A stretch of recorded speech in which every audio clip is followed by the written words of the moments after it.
Welcome to the League of Legends patch preview. In this video, we'll be covering some of the major balance changes coming into the next patch for League of Legends. This video won't cover all the changes, so stay tuned for the full update in the release notes. Graves came out last patch, and he seems to be on the stronger side of champions. We do have a couple of nerfs aimed for him here. What are we doing?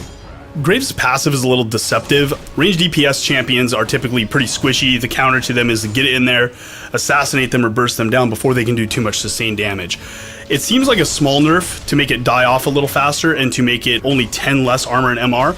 The numbers on paper seem small. It's only 10 armor and MR off of the current value, but the values of armor and MR, each point is more valuable the less of it you have, so it actually is pretty substantial to his survivability. The other thing we wanted to hit was the kind of maximum damage case of buckshot. We removed a little bit of damage for the multi-hit case if you hit with all the shells or multiple shells of the buckshot ability.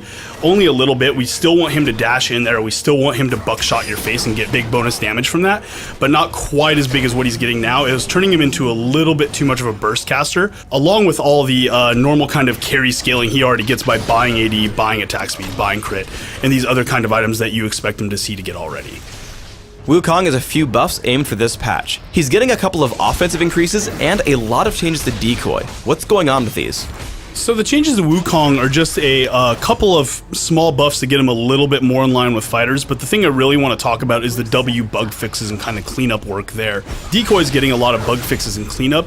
It's a lot of under the hood fiddly stuff. It's not, buffs or nerfs. It does make it more usable in the fact that it is more deceptive. You're not going to see some of these telltale signs like jittery model work when he casts it, or losing mana when Wukong casts spells and things like that. It's just going to be cleaner, more usable, and more convincing to the enemy, so you can use it in kind of those fake out cases where sometimes you might just stand still and not cast it, other times you actually do cast it. Really keep opponents guessing more effectively than it allows you to currently. The other buffs are really just to bring him up in more line with current top lane fighters. They're pretty minor. A little bit of damage on his crushing blow ability and a little bit of attack speed on Nimbus Strike.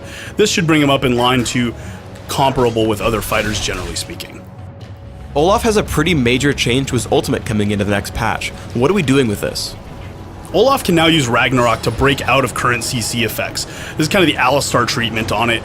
We think this is going to give him a lot more ability to use this to get in close effectively and really do the damage he needs to do.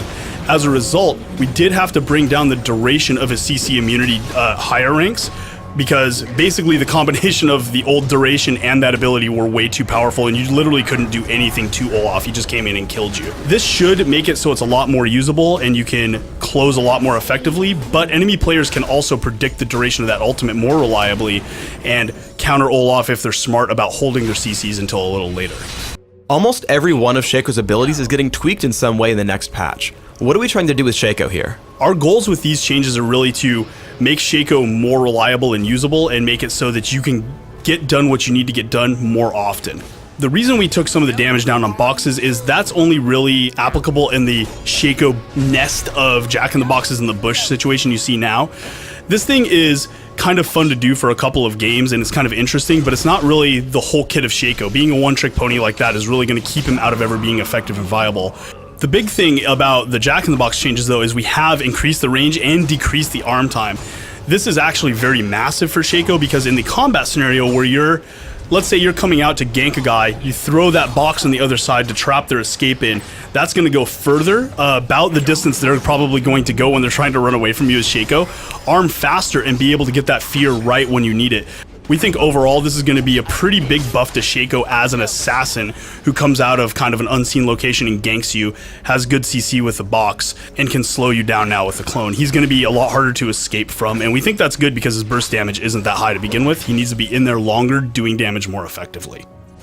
We also have a bunch of updates coming in for Dominion. What are we doing this patch, and what are our plans for the future for Dominion updates? We did one change to Dominion this patch, which is we have lowered the amount of respawn time bonus you get for having less points than the enemy. We're going to see, less rubber banding from this, less comebacks that shouldn't have happened, but not eliminate the possibility of a comeback, which is always the goal. We do have a lot of other changes that are in testing right now that weren't quite ready for this patch. I wanted to talk about those a little bit really quickly just to let players know that we do have a lot of aggressive changes in the works right now that are working to solve these problems in ways that add even new gameplay opportunities and more ways for you to succeed in different ways on Dominion and have more moments of personal glory, which is some areas we really think we can improve in the next few patches.